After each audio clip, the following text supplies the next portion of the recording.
Hello students, welcome to GNV learning portal. ఈ channel ద్వారా మనము MSc physics entrance coaching, ICET coaching, soft skills and interview skills, general English నేర్చుకుంటూ ఉంటాము. ఈ వీడియోలో ఎంఎస్సి ఫిజిక్స్ ఎంట్రన్స్ కోచింగ్లో భాగంగా మోషన్ ఆఫ్ ద పార్టికల్ చాప్టర్కి సంబంధించినటువంటి ముఖ్యమైన కాన్సెప్ట్స్ చూద్దాము. ఇందులో ఉండేటువంటి ఫార్ములాస్ గురించి మనము ఈ వీడియోలో చర్చిద్దాము. నెక్స్ట్ వీడియోలో మనము దీనికి సంబంధించినటువంటి ప్రాబ్లమ్స్ గురించి తెలుసుకుందాం. So motion of the particle అంటే కణ చలనము. మోషన్ ఆఫ్ ద పార్టికల్ అంటే కణాలకు సంబంధించిన చలనాలను గురించి చర్చిస్తుంది. సో ఇక్కడ ఆల్రెడీ మనం ఇంతకుముందు క్లాస్లోనే మనం చెప్పుకున్నాము, ఈ పార్టికల్ మోషన్ అనేది 3 రకాలుగా ఉంటుందని. స్టాటిక్స్, అలాగే కైనమాటిక్స్, అలాగే డైనమిక్స్. సో ఈ మూడిటిని కలిపే మనం మెకానిక్స్ అంటామని కూడా చెప్పుకున్నాము. అంటే యాంత్రిక శాస్త్రము అంటాం. యాంత్రిక శాస్త్రము అంటాము, మెకానిక్స్ అంటాం, యాంత్రిక శాస్త్రము. సో యాంత్రిక శాస్త్రంలో ఈ 3 భాగాలు ఉంటాయి: స్టాటిక్స్, కైనమాటిక్స్, డైనమిక్స్ అని. స్టాటిక్స్ అంటే మనకు స్థిర యాంత్రిక శాస్త్రము అంటాము. అంటే కేవలము ఆ వస్తువులు ఏవైతే ఉంటాయో అవి కాన్స్టెంట్గా ఉంటాయి, అంటే రెస్ట్లో ఉంటాయి. రెస్ట్లో ఉండేటువంటి ఆబ్జెక్ట్స్ గురించి కనుక మనం తెలుసుకోవాలనుకుంటే, వాటి గురించి స్టడీ చేయాలనుకుంటే దాన్ని మనము స్టాటిక్స్గా చెప్తాము. కైనమాటిక్స్, డైనమిక్స్ కూడా చలనంలో ఉన్నటువంటి వస్తువులు, అంటే మోషన్ ఆబ్జెక్ట్స్ గురించి మనం తెలుసుకుంటాము. అయితే ఇక్కడ కైనమాటిక్స్కి, డైనమిక్స్కి ఒక చిన్న వేరియేషన్ ఉంది. ఏంటంటే కైనమాటిక్స్లో మనకి కాజ్ ఆఫ్ మోషన్ తెలీదు. అంటే కాజ్ ఆఫ్ మోషన్ మనకు తెలీదు. అంటే ఒక వస్తువులో చలనం వస్తుంది, కానీ ఆ చలనం దేనివల్ల వస్తుంది అనేటువంటి విషయం మనకు తెలీదు. కానీ డైనమిక్స్లో మనకి కాజ్ ఆఫ్ మోషన్ తెలుస్తుంది. అంటే వస్తువు దేనివల్ల చలనంలోకి వచ్చింది అనేటువంటి విషయం తెలుస్తుంది. అందువల్లే డైనమిక్స్లో మనకి ఫోర్స్ అనేటువంటి టర్ము ఇంట్రడ్యూస్ చేశారనమాట. సో ఇక్కడ స్టాటిక్స్ అంటే గతి శాస్త్రము అంటాము, కైనమాటిక్స్ శుద్ధ గతిక శాస్త్రము అంటాము, దీన్నేమో డైనమిక్స్ ఏమో గతిక శాస్త్రము అంటాం. సో ఇదేమో స్టాటిక్స్ అంటే స్థైతిక లేదా స్థిర శాస్త్రము అని కూడా అంటారు, స్థైతిక శాస్త్రము అంటాము. కైనమాటిక్స్ అంటే శుద్ధ గతిక శాస్త్రము అంటాం తెలుగులో. డైనమిక్స్ అంటే గతిక శాస్త్రము అంటాం. సో ఈ కైనమాటిక్స్కి సంబంధించినటువంటి ఈక్వేషన్స్ కూడా మనకు తెలుసు. 4 ఈక్వేషన్స్ ఉంటాయి. సో ఆ ఈక్వేషన్స్ని కూడా మనం చదువుకున్నాము. V = U + AT మొదటి ఈక్వేషను. ఇది కైనమాటిక్స్లో వచ్చేటువంటి సమీకరణాలు ఇవి. V = U + AT, S = UT + ½ AT², అలాగే V² - U² = 2AS. ఇందులో టర్మ్స్ యాజ్ ఇట్ ఈజ్గా ఏవైతే ఉంటాయో ఆ టర్మ్స్ సమానంగా ఉంటాయి. అంటే V అంటే ఫైనల్ వెలాసిటీ,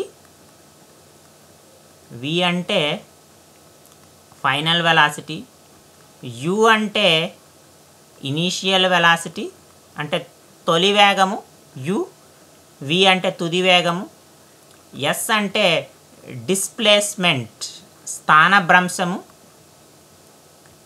A అంటే యాక్సలరేషన్ త్వరణము, T అంటే టైం కాలం. సో ఇవి ఈ పదాలకు మీనింగ్స్. కాబట్టి V = U + AT, S = UT + ½ AT², అలాగే V² - U² = 2AS. సో ఈ 3 సమీకరణాలు కూడా మనం కైనమాటిక్స్లో ఇంతకుముందు చదువుకున్నాము. సో వీటిల్లో ఏ ఈక్వేషన్ తీసుకున్నా కాజ్ ఆఫ్ మోషన్ మనకు తెలియదు. అంటే వస్తువు చలనంలోకి ఎందుకు వచ్చింది, దేనివల్ల వచ్చింది అనేటువంటి విషయం మనకు తెలియదు అనమాట. సో అలాంటి వస్తువులకు సంబంధించినటువంటి చలనాన్ని తెలుసుకోవాలంటే మనము ఈ 3 ఈక్వేషన్స్ని ఉపయోగిస్తాం. మీరు చదువుకునే ఉంటారు. ఫ్రీలీ ఫాలింగ్ బాడీ అంటే స్వేచ్ఛగా కిందికి విసిరినటువంటి వస్తువు, అలాగే వెర్టికల్లీ ప్రొజెక్టెడ్ బాడీ అంటే కింది నుండి పైకి విసిరినటువంటి వస్తువు. సో ఈ వస్తువులకు సంబంధించినటువంటి ఈక్వేషన్స్, దానికి సంబంధించిన కన్జర్వేషన్ లాస్, ఇవన్నీ మీరు ఫైండ్ అవుట్ చేసుంటారు. సో అక్కడ ఆ వస్తువులకి వస్తువు కిందికి వెళ్ళిపోతుంది. మనం స్వేచ్ఛగా కిందికి వదిలినప్పుడు ఫ్రీలీ ఫాలింగ్ బాడీ అయినప్పుడు కిందికి వచ్చేస్తుంది, భూమి వైపుకి వస్తుంది. ఎందుకు భూమి వైపుకి వస్తుంది అనేటువంటి విషయాన్ని మనం ఆలోచించం.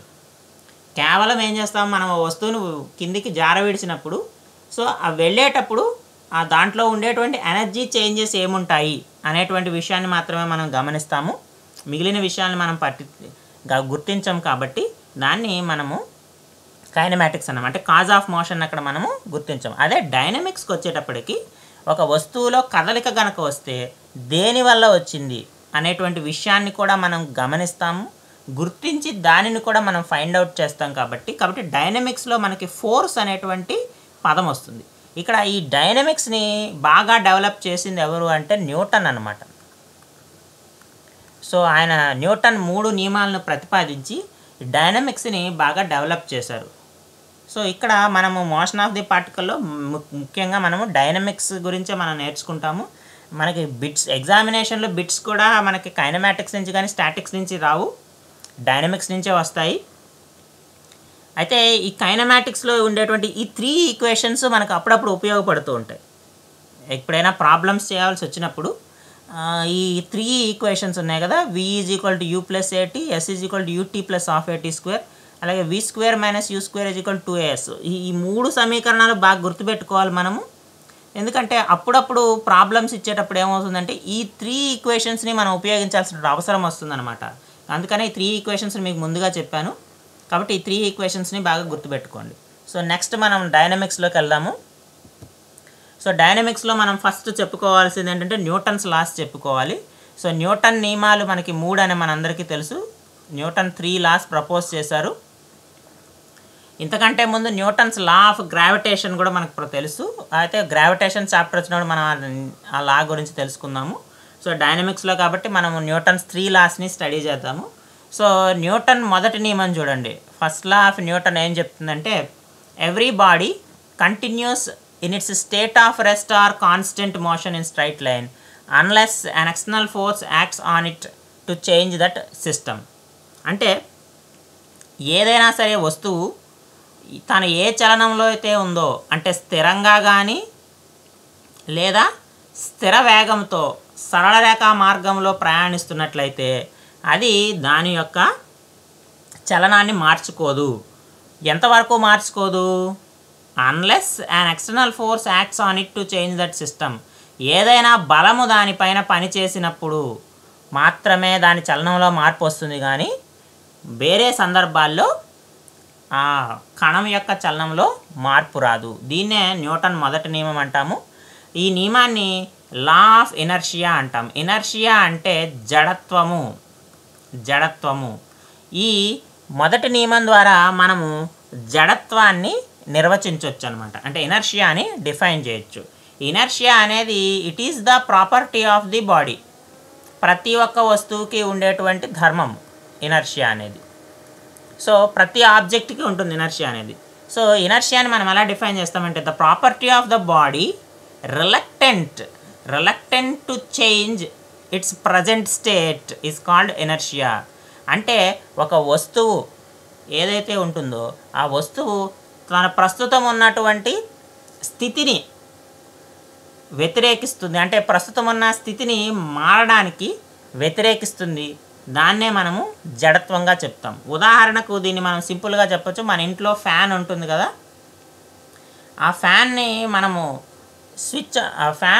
సీలింగ్ ఫ్యాన్ తిరుగుతున్నప్పుడు మనం ఒక్కసారిగా స్విచ్ ఆఫ్ చేస్తే ఆ ఫ్యాన్ రెక్కలు ఒక్కసారిగా ఆగిపోవు, అంటే రెస్ట్లోకి రావు. ఏమవుతుంది? నెమ్మదిగా ఏమవుతుంది, అవి వస్తూ చివరికి రెస్ట్ పొజిషన్లోకి వస్తాయి. అంటే ఫ్యాన్ అనేది సర్క్యులర్ మోషన్లో ఉంది. సర్క్యులర్ మోషన్లో ఉన్నప్పుడు మనం ఏం చేస్తాము? ఎలక్ట్రికల్ స్విచ్ ఆఫ్ చేయడం ద్వారా ఫోర్స్ తీసేసాం. మనం ఎలక్ట్రికల్ స్విచ్ ఆఫ్ చేయడం ద్వారా దానికి అందించేటువంటి ఫోర్స్ని మనము తీసేసాం. ఎప్పుడైతే మనం ఫోర్స్ తీసేస్తామో ఆటోమేటిక్గా ఏం చేయాలి? అది రెస్ట్లోకి రావాలి. రెస్ట్లోకి రావడానికి అదేం చేస్తుందంటే రిలక్ట్ చేస్తుంది, అంటే అపోజ్ చేస్తుంది అనమాట. అందుకనే ఫ్యాన్ రెక్కలు ఏమవుతాయంటే స్విచ్ ఆఫ్ చేసినా కానీ కొంతసేపు తిరిగి అప్పుడు రెస్ట్ పొజిషన్లోకి వస్తాయి. దీన్నే మనము ఇనర్షియాగా చెప్తాము, జడత్వము అంటాం. సో ఇక్కడ యాక్చువల్గా ఈ ఫ్యాన్కి సంబంధించి అయితే ఇది రొటేటరీ మోషన్లో ఉంది కాబట్టి దీన్ని మొమెంట్ ఆఫ్ ఇనర్షియా అంటాం, జడత్వ భ్రామకము అంటాం. ఈ న్యూటన్ లాస్ని లేదా డైనమిక్స్ని బాగా స్టడీ చేయాలంటే మనకు ఒక ఫ్రేమ్ కావాలి. ఎందుకని? ఒక రెఫరెన్స్ కావాలి మనకి. సో దాన్నే మనం ఇక్కడ ఫ్రేమ్ ఆఫ్ రెఫరెన్స్ అంటాం. ఎందుకంటే ప్రతి ఆబ్జెక్ట్ యొక్క మోషను కూడా మనకి రిలేటివ్ అనమాట. ఉదాహరణకు మనం బస్సులో వెళ్తున్నాం అనుకోండి. సో బస్సులో ఉన్న మనము రెస్ట్లో ఉన్నట్టు, కానీ బస్సులో మనం ట్రావెల్ చేస్తూ ముందుకెళ్తున్నాం కదా. సో బస్ దృష్ట్యా మనం రెస్ట్లో ఉంటాము, కానీ అవుట్ సైడ్ ది వరల్డ్ మనము మోషన్లో ఉన్నట్టే. సో కాబట్టి మోషన్ అనేది రిలేటివ్. కాబట్టి ఈ రిలేటివ్ మోషన్ని మనం ఎక్స్ప్లెయిన్ చేయాలంటే ఖచ్చితంగా ఏదో ఒక రిఫరెన్స్ ఉండాలి. రిఫరెన్స్ లేకుండా మనం మోషన్ని ఎక్స్ప్లెయిన్ చేయలేము. సో అందువల్ల రిఫరెన్స్గా ఉండడానికి మనం ఏం చేస్తామంటే కోఆర్డినేట్ యాక్సిస్ని తీసుకుంటాం. మామూలుగా మనం ఉపయోగించే జామెట్రికల్ యాక్సిస్ ఏవైతే ఉంటాయో XYZ యాక్సిస్, దాన్నే ఇక్కడ ఫ్రేమ్ ఆఫ్ రెఫరెన్స్గా తీసుకుంటాము. So if set of coordinate axis attached to a body relative to which the motion of given body is described. So ఆ కోఆర్డినేట్ యాక్సిస్ ఉపయోగించి వస్తువు యొక్క చలనాన్ని మనము ఈజీగా గుర్తించగలము. అలా ఏ వస్తువులనైనా సరే మనము ఈ రెఫరెన్స్ యాక్సిస్ తీసుకొని వాటి యొక్క మోషన్ని మనము ఎక్స్ప్లెయిన్ చేయొచ్చు. ఉదాహరణకి బస్సులో ఒక మనిషి ఉన్నాడు అనుకుందాము, బస్సు బయట ఒక వ్యక్తి ఉన్నాడు అనుకుందాము. సో ఇతడి చలనాన్ని ఇతని దృష్ట్యా, అంటే బస్సు బయట నించున్న వ్యక్తి బస్సు లోపల ఉన్నటువంటి వ్యక్తిని గమనిస్తున్నాడు అనుకుంటే ఇతనికి ఒక రెఫరెన్స్ ఫ్రేమ్ని మనం గీసుకోవాలి, XYZ యాక్సిస్ని గీసుకోవాలి. అలాగే బస్ లోపల ఉన్న వ్యక్తిని లేదా బస్సుకు కానీ ఒక రిఫరెన్స్ ఫ్రేమ్ మనము గీసుకోవాల్సి ఉంటుంది. సో ఇది X dash Y dash Z dash అనుకుంటే ఇది X double dash Y double dash Z double dash అవుతుంది. సో ఇది ఆరిజిన్ అనమాట. సో ఈ రెఫరెన్స్ ఫ్రేమ్ని S అనే అక్షరంతో చూపిస్తాం. సో S డాష్ ఒక reference frame, S double dash అనేటువంటి ఒక రెఫరెన్స్ ఫ్రేము. సో ఈ ఫ్రేమ్లో ఒక పాయింట్ ఇతను, అలాగే ఈ ఫ్రేమ్లో ఇతను ఒక ఆబ్జెక్ట్, ఇక్కడ ఒక పాయింట్ తీసుకుంటాము. సో ఈ రెండిటికి సంబంధించినటువంటి రిలేషన్ని మనము ఐడెంటిఫై చేస్తామన్నమాట. ఈ రకంగా రెఫరెన్స్ ఫ్రేమ్స్ అనేవి మనకు ఉపయోగపడతాయి. కాబట్టి ఖచ్చితంగా మోషన్ ఆఫ్ ది ఆబ్జెక్ట్ లేదా మోషన్ ఆఫ్ బాడీని మనం ఎక్స్ప్లెయిన్ చేయాలంటే రెఫరెన్స్ ఫ్రేమ్స్ ద్వారా మనము ఎక్స్ప్లెయిన్ చేయొచ్చు. ఈ రెఫరెన్స్ ఫ్రేమ్స్ మళ్ళీ రెండు రకాలు ఉంటాయి. మనకి బిట్స్లో అడుగుతుంటాడు, ఇనర్షియల్ రెఫరెన్స్ ఫ్రేమ్ అంటే ఏంటి, నాన్ ఇనర్షియల్ రెఫరెన్స్ ఫ్రేమ్ అంటే ఏంటి, డైరెక్ట్ బిట్స్ అడుగుతాడు. ఇనర్షియల్ రెఫరెన్స్ ఫ్రేమ్స్ అనేవి న్యూటన్స్ లాస్ని ఒబే చేస్తాయి. ఇది బిట్లో మనకు వస్తుంది. అలాగే దీన్ని గెలీలియన్ ఫ్రేమ్స్ అని కూడా అంటాం, గెలీలియన్ ఫ్రేమ్స్ అంటాం. సో ఇవి రెండు మనకు బిట్స్లో వచ్చే అవకాశం ఉంది. న్యూటన్ లాస్ ఒబే చేయని వాటిని non inertial frame of references అంటాం. Non inertial frame of references ఇవి న్యూటన్స్ లాస్ని ఒబే చేయవు. Even in non inertial reference frame law of conservation of momentum obey అవుతుంది. Law of conservation of momentum obey చేస్తుంది. ఈ విషయం కూడా మనం గుర్తుపెట్టుకోవాలి. ఇది కూడా మనకు బిట్స్లో వస్తుంది. న్యూటన్ లాస్ ఒబే చేయవు, కానీ లా of conservation of momentum obey చేస్తుంది. కాబట్టి ఈ విషయాన్ని మనం గుర్తుపెట్టుకోవాలి. ఇది మొదటి నియమం నుంచి మనకు తెలిసేటువంటి విషయాలు. అలాగే రెండో నియమం చూద్దాం, సెకండ్ లా. న్యూటన్ సెకండ్ లా చూస్తే న్యూటన్ సెకండ్ లాలో ఫోర్స్ని డిఫైన్ చేస్తాం మనము. So the product of mass of particle by it's acceleration is equal to force acting on it. అంటే ఒక వస్తువు మీద పనిచేసేటువంటి బలము F అనేది దేనికి సమానంగా ఉంటుందంటే వస్తువు యొక్క ద్రవ్యరాశి ఆ వస్తువులో కలిగినటువంటి త్వరణ యొక్క లబ్ధాలకు సమానంగా ఉంటుంది. కాబట్టి F ఈజ్ ఈక్వల్ టు ఏం రాయొచ్చు మనము, MA. సో ఇది is a main important equation. Dynamics అంతా కూడా ఈ సమీకరణం పైన ఆధారపడుతుంది. దీన్నే మనము equation of motion of the particle అంటాం, equation of motion of the particle. కాబట్టి ఈ ఈక్వేషన్ ద్వారా మనం డైనమిక్స్లో ఉండే ఏ సమస్యనైనా సరే మనము సాల్వ్ చేస్తాం. ప్రతిదానికి ఇదే ఈక్వేషన్ అనమాట. ఎందుకంటే దీన్ని ఇలా కూడా రాసుకోవచ్చు, F is equal to M into d²R by d² ఇలా రాసుకోవచ్చు. So this is the equation of motion of dynamics అనమాట. సో డైనమిక్స్లో ఈ సమీకరణం ద్వారా మనం డిస్ప్లేస్మెంట్ కానీ, ఫోర్స్ కానీ, వెలాసిటీ కానీ, మొమెంటమ్ కానీ ఏదైనా సరే మనము ఐడెంటిఫై చేయడానికి అవకాశం ఉంటుంది. కాబట్టి this is the most important equation అనమాట. అలాగే ప్రాబ్లమ్ సాల్వ్ చేయడానికి కూడా ఈ సమీకరణం మనకి బాగా ఉపయోగపడుతుంది. సో దీన్ని మనం ఎలా కూడా రాయొచ్చు, F bar is equal to MA bar అని రాస్తాము. ఏ బార్ అంటే రాసుకోవచ్చు dV బై dt. ఇక్కడ దీన్ని ఇలా రాసుకోవచ్చు, M కాన్స్టెంట్ అనుకుంటాం. ఇక్కడ మాస్ ఈజ్ కాన్స్టెంట్, అంటే mass of the body is constant. డైనమిక్స్లో మీరు గుర్తుపెట్టుకోవాల్సింది ఏంటంటే మాస్ కాన్స్టెంట్గా ఉంటుంది, ఎక్కడా కూడా మాస్ వేరియబుల్ అని అనము. కొన్ని సందర్భాల్లో మాత్రమే వేరియబుల్ మాస్ తీసుకుంటాం, మిగిలిన అన్ని సందర్భాల్లోనూ మాస్ కాన్స్టెంట్ అంటాం. సో ఈ వీడియోలోనే మీకు వస్తుంది మాస్ ఎక్కడ వేరియబుల్ అవుతుంది, ఎక్కడ వేరియబుల్గా తీసుకుంటాం అనేది. సో కాబట్టి మాస్ కాన్స్టెంట్ కాబట్టి దాన్ని మనం డిఫరెన్షియేట్లో రాస్తాము. సో మనకి m/v అంటే మొమెంటం, లీనియర్ మొమెంటం, రేఖీయ ద్రవ్య వేగము. మొమెంటం మీన్స్ ద్రవ్య వేగము, కణము యొక్క ద్రవ్య వేగము. సో కాబట్టి p = mv. కాబట్టి న్యూటన్ సెకండ్ లాని ఇంకో రకంగా కూడా రాయొచ్చు, f = dp/dt అని కూడా రాయొచ్చు. సో దీన్ని కూడా మనము equation of motion of the particle అంటాం. అలాగే మూడో నియమం చూడండి. మూడో నియమంలో for every action there is always an equal and opposite reaction. So ఏదైనా సరే మనము మొదటి వస్తువు రెండో వస్తువు మీద కలిగించేటువంటి బలం ఎంత ఉంటుందో రెండో వస్తువు కూడా మొదటి వస్తువు మీద కలిగించేటువంటి బలము అంతే ఉంటుంది. సమానము మరియు వ్యతిరేకము, సమానము మరియు వ్యతిరేకము, సమానంగా ఉంటాయి అలాగే వ్యతిరేకంగా ఉంటాయి. అందుకే మీరు చూడండి, దీని ఎగ్జాంపుల్ చూస్తే మనము ఒక చేత్తో మనము ఒక గోడని గుద్దామనుకోండి, ఎంత గట్టిగా గుద్దితే దెబ్బ మనకు అంత ఎక్కువ తగులుతుంది. అంటే మనం బలం ఎంత ఎక్కువ ఉపయోగిస్తే అంతే బలము గోడ కూడా మన మీద ఉపయోగిస్తుంది అనమాట. మనం అదే నెమ్మదిగా గుద్దామనుకోండి మనకు దెబ్బ తక్కువ తగులుతుంది. అదే గట్టిగా గుద్దితే ఏమవుతుంది, ఆ గోడ కూడా మన మీద అంతే బలాన్ని ఉపయోగిస్తుంది కాబట్టి మనకి దెబ్బ కూడా అంతే గట్టిగా తగులుతుంది. కాబట్టి మనం ఉపయోగించే బలం ఎంతైతే ఉంటుందో అదే బలము తిరిగి వస్తుంది. కాబట్టి ఇక్కడ ఈక్వల్ అండ్ ఆపోజిట్ ఫోర్సెస్ అంటే యాక్షన్ ఉంటే ఖచ్చితంగా రియాక్షన్ ఫోర్స్ ఉంటుంది. అంటే యాక్షన్ ఫోర్స్ ఉంటే రియాక్షన్ ఫోర్స్ కూడా ఉంటుంది అనేది మనం న్యూటన్స్ థర్డ్ లా నుంచి తెలుసుకోవచ్చు. ఇందాక చెప్పాను కదా, మాస్ కాన్స్టెంట్గానే తీసుకుంటాం, బట్ కొన్ని ఆబ్జెక్ట్స్కి మాస్ అనేది వేరియబుల్ అని చెప్పాను. సో ఇక్కడ మాస్ వేరియబుల్ సిస్టమ్స్, వాటిని సిస్టమ్ ఆఫ్ వేరియబుల్ మాసెస్ అంటాం. సిస్టమ్ ఆఫ్ వేరియబుల్ మాసెస్ అంటే ద్రవ్యరాశి చరరాశిగా ఉంటుంది. వీటినే చర ద్రవ్యరాశి వ్యవస్థలు అంటాం. చర ద్రవ్యరాశి వ్యవస్థలు. చర ద్రవ్యరాశి వ్యవస్థలని వేటిని అంటాము అంటే మాస్ చేంజెస్ విత్ టైం. అంటే ద్రవ్యరాశి కాలంతో పాటు గనక మారితే, అంటే ద్రవ్యరాశి కాలంతో పాటు గనక మారితే with respect to time change అవుతూ ఉంటే, చేంజ్ అవ్వడం అంటే కాలంతో పాటు ద్రవ్యరాశి పెరగచ్చు, కాలంతో పాటు ద్రవ్యరాశి తగ్గొచ్చు. సో ఈ ఏదైనా జరగచ్చు, ఎనీ చేంజ్ జరగచ్చు. అలా గనక జరిగితే వాటిని మనము వేరియబుల్ మాస్ సిస్టమ్స్ అంటాము. ఈ వేరియబుల్ మాస్ సిస్టమ్స్కి బెస్ట్ ఎగ్జాంపుల్ ఏంటంటే రాకెట్ మోషన్, రాకెట్ చలనము. రాకెట్ చలనము, ఈ రాకెట్ చలనం అనేది వేరియబుల్ మాస్ సిస్టమ్కి ఎగ్జాంపుల్. ఇక్కడ చూడండి, నేను ఇక్కడ ఒక రాకెట్ తీసుకున్నాను. ఈ రాకెట్ యొక్క మాస్, ఇనీషియల్ మాస్ ఎంత అంటే m అనుకుంటున్నాను నేను. రాకెట్ వెలాసిటీ ఎంత అంటే v అనుకుంటున్నాను. సో t సమయం దగ్గర రాకెట్ ఇలాగుంది. రాకెట్ ఇప్పుడు లాంచ్ చేసాము. రాకెట్ లాంచ్ చేసిన తర్వాత Δt సెకండ్స్ టైం గడిచింది అనుకుందాము. ఈ రాకెట్ లాంచ్ చేసిన తర్వాత Δt సెకండ్స్ తర్వాత ఏం జరుగుతుంది, మనం ఎప్పుడైతే రాకెట్ని లాంచ్ చేసామో ఈ వెనక వైపు నుంచి ఏవైతే ఫ్యూయల్ బర్న్ అయిపోతుందో, బర్న్ అయిన తర్వాత ఆ గ్యాసెస్ అన్నీ ఏమవుతాయంటే ఎగ్జాస్ట్ అయిపోయి బయటకు వచ్చేస్తూ ఉంటాయి. సో ఎప్పుడైతే ఆ గ్యాసెస్ బయటకు వచ్చేస్తూ ఉంటాయో రాకెట్ యొక్క మాస్ ఏమైపోతుంది, తగ్గిపోతుంది, డిక్రీజ్ అయిపోతుంది. అందుకని చూడండి, Δt టైం తర్వాత మాస్ ఏమైంది, m - Δm అయింది.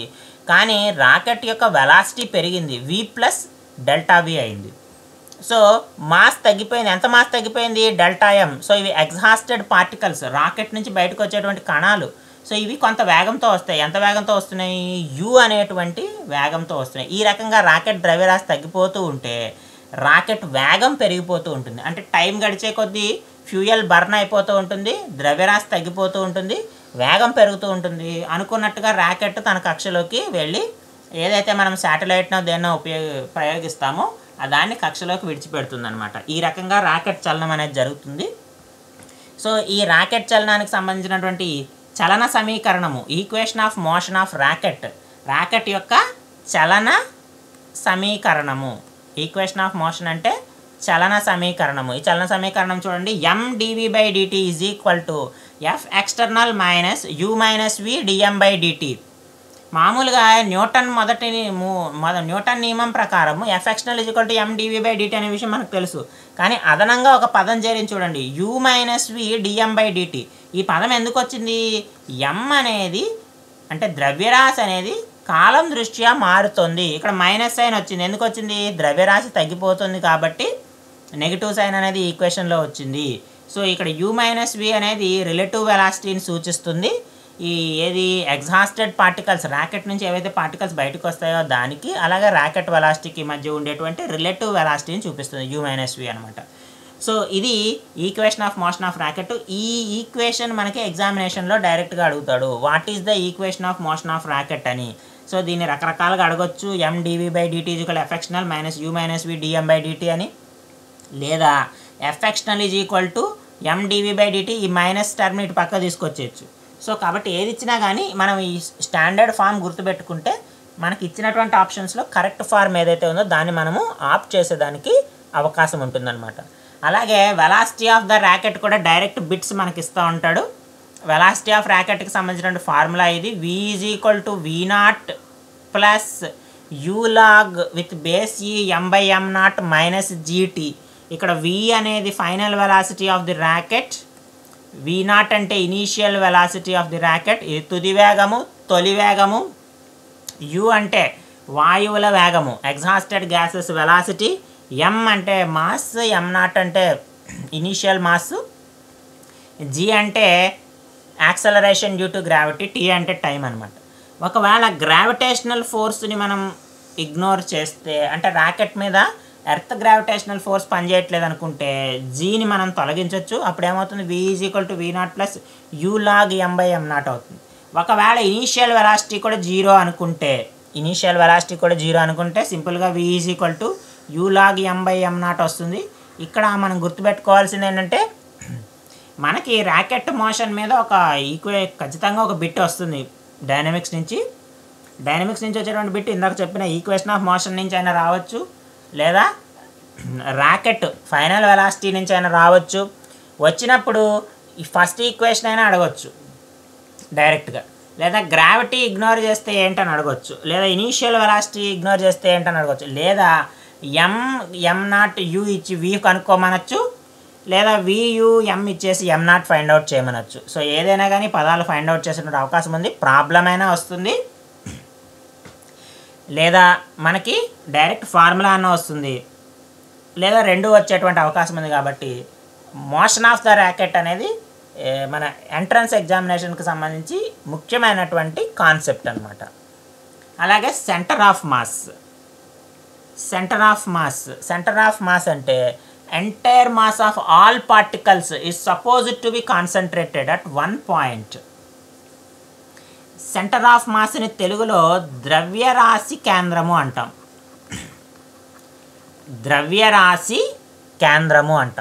ఈ ద్రవ్యరాశి కేంద్రం, ఉదాహరణకు నేను ఒక సర్కిల్ తీసుకున్నాను అనుకోండి, జామెట్రికల్ షేపింగ్. సో సర్కిల్ యొక్క మాస్ అంతా కూడా ఎక్కడ కాన్సన్ట్రేట్ అయి ఉంటుందంటే సెంటర్ దగ్గర కాన్సన్ట్రేట్ అయి ఉంటుంది. సో నాన్ జామెట్రికల్ షేప్ తీసుకున్నాను నేను. సో ఇక్కడ ఎక్కడైతే మనకు మాస్ ఎక్కువ ఉంటుందో అక్కడ నాకు సెంటర్ ఆఫ్ మాస్ అనేది వస్తుంది. అంటే ఇక్కడ సెంటర్ ఆఫ్ మాస్ ఉంటుంది. అది జామెట్రికల్కి నాన్ జామెట్రికల్కి తేడా. జామెట్రికల్ షేప్స్లో సెంటర్ ఆఫ్ గ్రావిటీ ఉంటుంది, అంటే ఆ పాయింట్ దగ్గర acceleration due to gravity work చేస్తుంది. జామెట్రికల్ షేప్స్లో సెంటర్ ఆఫ్ గ్రావిటీ ఎక్కడ ఉంటుందో సెంటర్ ఆఫ్ మాస్ కూడా అక్కడే ఉంటుంది, అంటే రెండు సమానంగా ఉంటాయి. బట్ నాన్ జామెట్రికల్ షేప్స్లో సెంటర్ ఆఫ్ మాస్ ఒక చోట ఉంటే సెంటర్ ఆఫ్ గ్రావిటీ ఒక చోట ఉంటుంది. So this is geometric centre. రెండు కూడా కోయిన్సైడ్ కావు నాన్ జామెట్రిక్ షేప్స్లో. CG is the geometric centre. Centre of mass ఏంటంటే ఎక్కువ మాస్ పార్టికల్స్ ఎక్కడైతే ఉంటాయో అవన్నీ కూడా కాన్సన్ట్రేట్ అయిన చోట ఉంటుందన్నమాట. అది మనం గుర్తుపెట్టుకోవాల్సింది. ఒకసారి ఇది కూడా మనకు బిట్ అడుగుతూ ఉంటాడు, centre of mass, centre of gravity ఎక్కడ కోయిన్సైడ్ అవుతాయి, ఏ బాడీస్లో ఎక్కడ కోయిన్సైడ్ కావు అనేటువంటి విషయాలను కూడా మనకు అడుగుతూ ఉంటాడు. అయితే ఇక్కడ సెంటర్ ఆఫ్ మాస్ గురించి చూస్తే ఒక చిన్న 2 పార్టికల్ సిస్టమ్ తీసుకున్నాను నేను. ఇక్కడ XYZ ఇది రిఫరెన్స్ ఫ్రేమ్ ఇది. సో M1 M2 ఆరిజిన్ నుంచి M1 R1 డిస్టెన్స్లో ఉంది, R2 డిస్టెన్స్లో ఉంది. సో ఇక్కడ CM అంటే సెంటర్ ఆఫ్ మాస్ ద్రవ్యరాశి కేంద్రము, ఇది RCM దూరంలో ఉంది.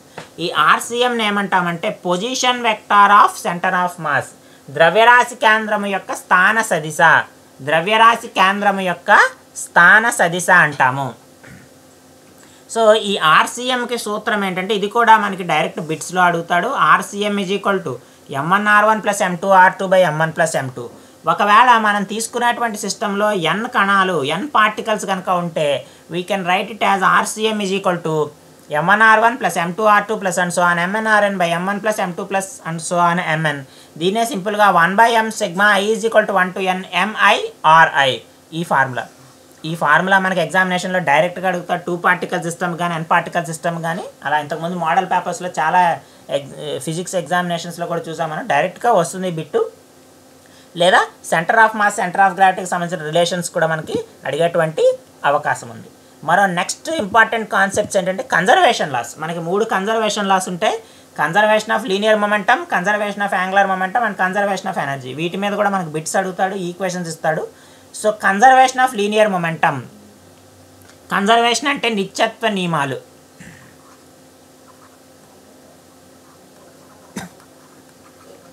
నిత్యత్వ నియమాలు. సో రేఖీయ ద్రవ్యవేగ నిత్యత్వ నియమం ఏం చెప్తుందంటే when no external force acts on an isolated system of particles then the total linear momentum of the system remains constant. అంటే ఎప్పుడైతే ఒక వస్తువు మీద ఎక్స్టర్నల్ ఫోర్స్ పనిచేయదో, బాహ్య బలం ఎప్పుడైతే పనిచేయదో, ఆ వ్యవస్థ యొక్క ద్రవ్యవేగము రేఖీయ ద్రవ్యవేగము స్థిరంగా ఉంటుంది. వ్యవస్థ యొక్క రేఖీయ ద్రవ్యవేగము స్థిరంగా ఉంటుంది. అదే ఇక్కడ మనం చెప్పాం, when no external force acting on it Fxnl = 0 then dp/dt = 0. ఎప్పుడైతే dp/dt 0 అవుతుందో P is constant. So P constant అంటే అర్థము total linear momentum of the system remains constant. ఇలా చెప్పుకున్నాం. కన్జర్వేషన్ ఆఫ్ లీనియర్ మొమెంటమ్ అనేది నాన్ ఇనర్షియల్ ఫ్రేమ్ ఆఫ్ రిఫరెన్సెస్లో కూడా పనిచేస్తుంది. And this conservation of linear momentum is very useful in rocket motion. Rocket చలనంలో ఇదే పనిచేస్తుంది. అలాగే కొలిజన్స్లో కూడా ఈ లీనియర్ మొమెంటమ్ కన్జర్వేషన్ అనేది మనకి బాగా వర్క్ చేస్తుంది. సో కొలిజన్స్లోను రాకెట్ మోషన్లోను కూడా పనిచేస్తుంది. అలాగే రాకెట్ మోషన్ అనేది న్యూటన్స్ థర్డ్ లా మీద బేస్ అయ్యి వర్క్ చేస్తుందండి. రాకెట్ మోషన్ అనేది ఏ నియమం మీద పనిచేస్తుందంటే న్యూటన్ 3వ నియమం మీద పనిచేస్తుంది.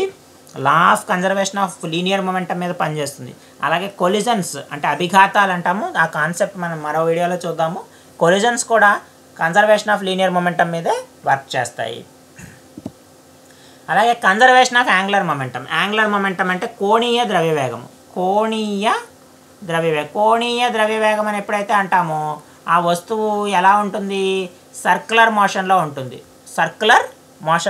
అంటే వృత్తాకారంగా తిరుగుతుంది.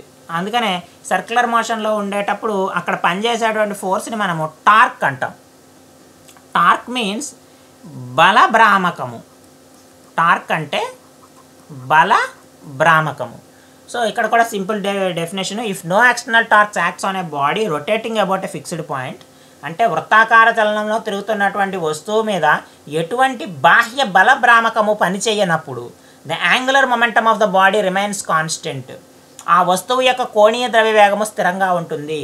అంటే బాహ్య టార్క్ లేదా బాహ్య బలభ్రామకము వృత్తాకార చలనంలో ఉండేటువంటి వస్తువుపై పనిచేయనప్పుడు కోణీయ ద్రవ్యవేగము స్థిరంగా ఉంటుంది. when no external torque acts on a body rotating about a fixed point then the angular momentum of the body remains constant. ఇక్కడ బలభ్రామకము టార్క్ని మనం ఎలా నిర్వచిస్తామంటే τ = r bar cross f bar. So for a rotating body ఇది కూడా మనకు తెలుసు, τ external = dl/dt. External torque 0 అయితే same ఇందాక concept dl/dt 0 అయిపోతుంది. So L is constant which means angular momentum is conserved. So angular momentum conserve అవుతుంది అనేటువంటి విషయం మనకు తెలుస్తుంది. ఇది రొటేటింగ్ ఆబ్జెక్ట్స్లో ఖచ్చితంగా జరుగుతుంది. నెక్స్ట్ కన్జర్వేషన్ ఆఫ్ ఎనర్జీ, శక్తి నిత్యత్వ నియమము. ఇది మనం లోయర్ క్లాసెస్లోనే మనం నేర్చుకున్నాము. Energy neither be created nor be destroyed but can be transformed from one form to another form. Energy neither be created nor be destroyed but can be transformed from one form to another form, but the total energy of the system remains constant. అంటే శక్తిని సృష్టించలేము, నశింపజేయలేము, కానీ ఒక form నుంచి మరొక ఫామ్కి మనము మార్చగలము. అంటే ఉదాహరణకు మనకు energy different types of energies ఉన్నాయి. Light is a form of energy, heat is a form of energy, mechanical energy, అలాగే ఎలక్ట్రికల్ ఎనర్జీ, ఇలా డిఫరెంట్ టైప్స్ ఆఫ్ ఎనర్జీస్ ఉన్నాయి. సో వీటిలో ఏ ఎనర్జీని కూడా మనము క్రియేట్ చేయలేము, డెస్ట్రాయ్ చేయలేము. But we can convert light energy into heat energy, or heat energy into mechanical energy, or mechanical energy into electrical energy, or vice versa, or light energy into mechanical energy, or light energy into electrical energy. So ఏదైనా కానీ మనం చేయొచ్చు. అంటే ఒక ఎనర్జీని మరొక రకంగా మనం కన్వర్ట్ చేసేటువంటి అవకాశం ఉంది, కానీ ఎనర్జీని మనం క్రియేట్ చేయలేము, అలాగే డెస్ట్రాయ్ చేయలేము. ఇదే మనకు లా ఆఫ్ కన్జర్వేషన్ ఆఫ్ ఎనర్జీగా చెప్తాము. అలాగే ఇక్కడ కాన్సెప్ట్ ఆల్రెడీ మీకు తెలిసిందే, మెకానికల్ ఎనర్జీలో రెండు రకాల ఎనర్జీస్ ఉంటాయి. కైనెటిక్ ఎనర్జీ ఉంటుంది, పొటెన్షియల్ ఎనర్జీ ఉంటుంది. అంటే గతిజ శక్తి, అలాగే స్థితిజ శక్తి, లేదా సింపుల్గా గతి శక్తి, స్థితి శక్తి అంటాము. పొటెన్షియల్ ఎనర్జీ అంటే రెస్ట్లో ఉండేటువంటి ఆబ్జెక్ట్స్ ఏవైతే ఉంటాయో వాటికి ఉండేటువంటి ఎనర్జీని పొటెన్షియల్ ఎనర్జీ అంటాము. కైనెటిక్ ఎనర్జీ అంటే మోషన్లో ఉండేటువంటి ఆబ్జెక్ట్స్కి ఉండేటువంటి ఎనర్జీని మనం కైనెటిక్ ఎనర్జీ అంటాము. ఇన్ జనరల్గా mechanical energy, total energy is equal to some of kinetic energy plus potential energy అంటాం. సాధారణంగా కైనెటిక్ ఎనర్జీని కేతోను, పొటెన్షియల్ ఎనర్జీని పీతోను చూపిస్తాము. But in higher classes kinetic energy can be denoted as T and potential energy can be denoted as U. కాబట్టి E is equal to T plus U. E is equal to T plus U. Total mechanical energy is equal to kinetic energy plus potential energy అనమాట. So ఈ formula కూడా గుర్తుపెట్టుకోండి. ఇది కూడా మనకు ఒకసారి examination బిట్స్లో ఇస్తూ ఉంటాడు. నెక్స్ట్ కాన్సెప్ట్ ఏంటంటే work energy theorem. So work done by a force అనే particle is equal to change in the kinetic energy of the particle. అంటే పని శక్తి సిద్ధాంతము. వర్క్ ఎనర్జీ థియరం అంటే పని శక్తి సిద్ధాంతం. సో ఈ సిద్ధాంతం ద్వారా మనకేం తెలుస్తుందంటే పనే శక్తి, శక్తే పని అనేటువంటి విషయం తెలుస్తుంది. Work is energy and energy is work. So ఎప్పుడైతే వర్క్ జరుగుతుందో అక్కడ ఎనర్జీ ఉంటుంది అనేటువంటి విషయం మనకు తెలుస్తుంది. అలాగే మనం ఎనర్జీని యూజ్ చేసి వర్క్ చేయొచ్చు అనేటువంటి విషయం కూడా దీని ద్వారా తెలుస్తుంది. And both are inter convertible. అందుకే మీరు గమనించారో లేదో, వర్క్కి ఎనర్జీకి కూడా ఒకే యూనిట్ ఉంటుంది, దట్ ఈస్ జౌల్. వర్క్కి ఒకే యూనిట్ ఉంటుంది, ఎనర్జీకి కూడా ఒకే యూనిట్ ఉంటుంది, జౌల్ అనేటువంటిది. సో కాబట్టి వర్క్ వేరు, ఎనర్జీ వేరు కాదు, రెండు ఒకటే. అదే ఈ ఈక్వేషన్లో మనకు తెలుస్తుంది. వర్క్ డన్ మనం F.ds అని రాస్తాం. అకార్డింగ్ టు దిస్ థియరం మనం డెరైవ్ చేసినప్పుడు work done is equal to change in it's kinetic energy. So W is equal to half mv2² minus half mv1² వస్తుంది. సో ఇది వర్క్ ఎనర్జీ థియరం ఈక్వేషన్. సింపుల్గా దాన్ని K2 - K1 R delta K అని రాస్తాం. ఇది work energy theorem యొక్క equation అనమాట. So ఇది కూడా మనకి డైరెక్ట్ బిట్ క్వశ్చన్ ఇస్తుంది, లేదా మనకు ఒక్కొక్కసారి న్యూమరికల్స్ ఇచ్చినప్పుడు ఈ ఫార్ములాస్ మనకి ఉపయోగపడుతూ ఉంటాయి. నెక్స్ట్ మనం గుర్తుంచుకోవాల్సినటువంటి ముఖ్యమైన కాన్సెప్ట్ ఏంటంటే రెడ్యూస్డ్ మాస్, క్షయీకృత ద్రవ్యరాశి. క్షయీకృత ద్రవ్యరాశి రెడ్యూస్డ్ మాస్ అంటాం. ఈ క్షయీకృత ద్రవ్యరాశిని మ్యూ అనేటువంటి అక్షరంతో చూపిస్తాము. సాధారణంగా ద్రవ్యరాశిని ఎంతో చూపిస్తాం, క్షయీకృత ద్రవ్యరాశిని మ్యూ అనేటువంటి అక్షరంతో చూపిస్తాం. మ్యూ అని చదవాలి దీన్ని, like this mu, read as mu అనమాట. Read as mu. యాక్చువల్గా ఈ రెడ్యూస్డ్ మాస్ కాన్సెప్ట్ ఎందుకంటే టూ బాడీ ప్రాబ్లమ్ని సింగిల్ బాడీ ప్రాబ్లమ్గా మారుస్తాం. అంటే రెండు వస్తువులను తీసుకుని ఆ రెండు వస్తువులు కలిపి ఒకే వస్తువులాగా ట్రీట్ చేస్తాం. అలా ట్రీట్ చేసినప్పుడు ఆ రెండు వస్తువుల యొక్క మాస్ ఏదైతే ఉందో తగ్గిపోతుంది. సో దాన్నే రెడ్యూస్డ్ మాస్ అంటాం. తగ్గిపోతుంది కాబట్టి దాన్ని రెడ్యూస్డ్ మాస్ అంటాం. ఫర్ ఎగ్జాంపుల్ రెండు బాడీస్ మాసెస్ M1 M2 అయితే వాటి యొక్క రెడ్యూస్డ్ మాస్ ఎంత అవుతుందంటే M1 M2 by M1 + M2. And this mass is reduced by both M1 M2 కంటే తక్కువ ఉంటుంది. అందువల్ల దీన్ని మనము రెడ్యూస్డ్ మాస్గా చెప్తాము. ఇవి మనకి మోషన్ ఆఫ్ ది పార్టికల్లో ఉండేటువంటి ముఖ్యమైనటువంటి మెయిన్ కాన్సెప్ట్స్, అలాగే వాటికి సంబంధించినటువంటి ఫార్ములాస్. వీటిలో న్యూటన్స్ లాస్ మీద ప్రాబ్లమ్స్ వచ్చేటువంటి అవకాశం ఉంది. ఈక్వేషన్స్ ఆఫ్ మోషన్ ఉంది కదా అవి, అలాగే motion of the rocket, system of variable mass, conservation laws, reduced mass. ఈ ఫార్ములాస్ అన్నీ బాగా చదివి గుర్తుపెట్టుకోవాలి. వీటికి సంబంధించి డైరెక్ట్ బిట్స్ అన్నా వస్తాయి మనకి, లేకపోతే ఈ ఫార్ములాస్ రిలేటెడ్గా ఉండేటువంటి న్యూమరికల్స్ అన్న వస్తాయి. కాబట్టి ముందుగా ఇవన్నీ మనం చదువుకుంటే దానికి సంబంధించినటువంటి న్యూమరికల్స్ కానీ బిట్స్ కానీ మనం చేయొచ్చు. ఇది మోషన్ ఆఫ్ ది పార్టికల్కి సంబంధించినటువంటి ముఖ్యమైనటువంటి ఇంపార్టెంట్ కాన్సెప్ట్స్. నెక్స్ట్ వీడియోలో మనము గ్రావిటేషన్, కెప్లర్స్ లాస్ గురించి తెలుసుకుందాం. Thank you.